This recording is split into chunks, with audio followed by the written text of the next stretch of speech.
আসসালামু আলাইকুম, সবাই ভালো আছেন? দূরে এবং কাছে যারা অনেক আছেন, আশা করি সবাই ভালো আছেন।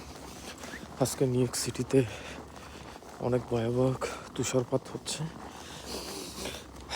খুব অবস্থা খারাপ। শুধু আমি বাসার থেকে বের হয়েছি আমার গাড়ি পার্কিং করার জন্য, একটু বেরিয়েছিলাম, অবস্থা অনেক খারাপ। আপনাদেরকে দেখাচ্ছি যে আজকে অবস্থা খুবই ভয়াবহ। এই যে আপনারা সবাই দেখেন, রাস্তা দিয়ে সাইড ওভারকে দিয়ে হাইটে যাওয়া যাচ্ছে না। আমি রাস্তার মিডলে চলে আসছি, কারণ খুবই ভয়াবহভাবে পড়তেছে। গাড়িটা অনেক দূরে পার্ক করে আসছি।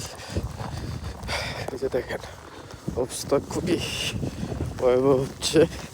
তুষারপাতে হাঁটতে পারতেছি না, খুবই ঠান্ডা, খুবই ঠান্ডা হয়ে গেছে, হাঁটা যাচ্ছে না। সবাই সেফলিভাবে থাকবেন, ভালো থাকেন।